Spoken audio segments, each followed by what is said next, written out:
Hey guys, Miscellaneous James here. I just wanted to cover how I'm insulating the sidewalls of this metal building. Now, metal building, this typical Carolina carport style metal building, I opted for the vertical panels on the side, which gave me a cross beam in between. That's due to the size of the building and the discount they were doing. It actually was cheaper to get the vertical on the sides and the horizontal on the front. So if you're pricing these things out, play around with those options, as it saved me a little bit of money just because it pushed me over the discount amount.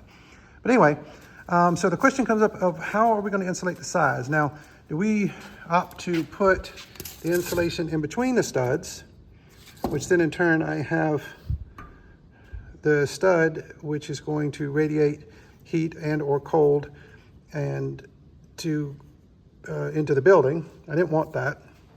As you can tell, I got some 2-inch foam here, foil on both sides. So what I opted to do was to put the insulation on top of the studs like this. So, but then I had the problem of how am I going to fix my plywood to the wall? Because if we attach the plywood directly to the stud, then in turn we have a nice good friction surface and we have a good contact. If I go through the insulation, then I have a problem of the screws themselves loosening up over time, and then I have a good contact with the plywood. So what I came up with is I cut me a bunch of 2x4s, 1 foot long, and I attached them. I'll have one at the bottom, which I'll cover in a separate segment. I have one in the middle, and then I have one at the top here. And so I also, to preserve them, as they will be on the side of the building, on the outer side of the insulation, I just simply soak them in burnt motor oil and diesel fuel. So now, and that'll keep them for the bugs eating them, etc. As again, this is just a bunch of scrap pieces of 2x4 I had. I also got permission to go dumpster diving on a construction site, which helped me a lot with a lot of boards and stuff.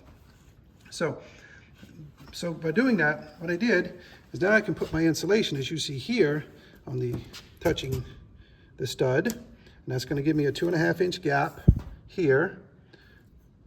I'm going to get 2 inches of insulation here, and then I have the 2x4, which is actually 1.5 inches, so that I can attach the plywood to.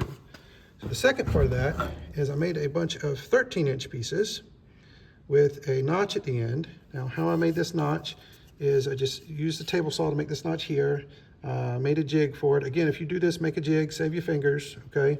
And then this cut here, I made with the chop saw. So with that little lip, now that's gonna help hold, hope you guys can see that, that's gonna help hold the insulation in place, as that is that extra 1/2-inch notch there. And that will give me this surface to connect the plywood to. So that these 13-inch pieces will go on the top and they'll go on the bottom one. For the middle, actually I made 14-inch pieces, and these again were just, and I made the notch all the way around. And again, these were just scrap pieces I got from the construction site. You may have a bunch of old boards laying around. If you're like me, you don't like to throw away wood. So that's pretty much what I made all these out of. And that one, of course, is going to fit right in there. It's going to contact the insulation on 4 sides, help hold it in place. And that is how I'm going to insulate this, and also put the plywood, attach that to the wall securely. And that'll give me roughly 6 feet of contact for the plywood to connect to. So another nice little piece about this is I have this extra inch here that I can now, between the plywood and the insulation, so that'll give me a small air gap, but also will give me, room to run wires and stuff for my outlets, etc., to run on the outside of the plywood here.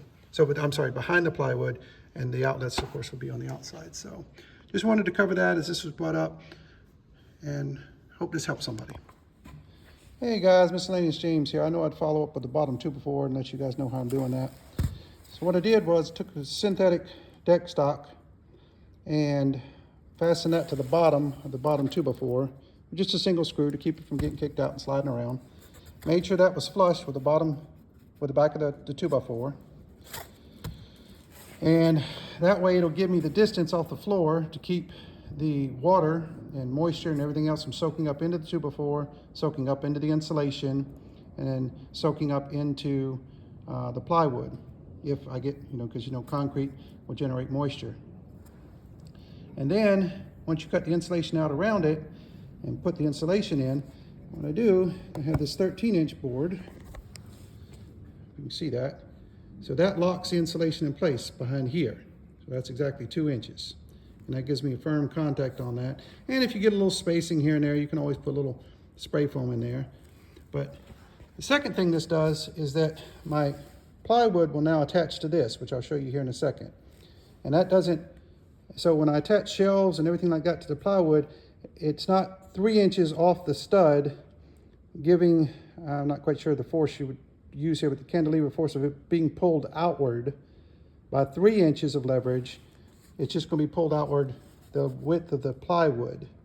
So this gives me direct contact with the floor for added strength. And I'll show you what that looks like. So as we can see here, I have the 2x4 behind this piece of insulation. I have the insulation cut out, and then I have the 2x4 holding it in place, you see?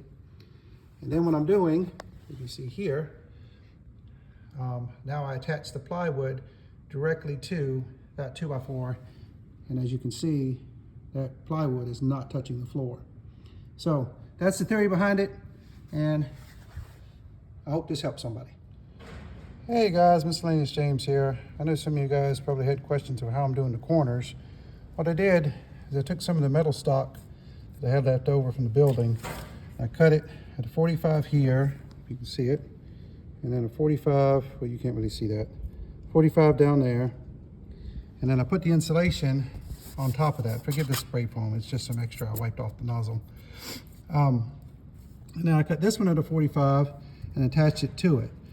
So what the theory here is that you take your board and then you place that in here like so, and then you apply pressure into the insulation to hold it in place, and then you screw your screws to this metal piece.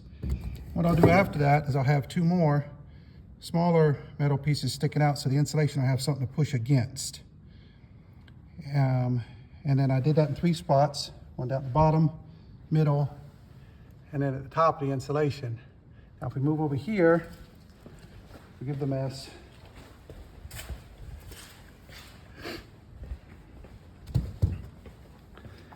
What I did was, I just put some 45s on top of the exterior board.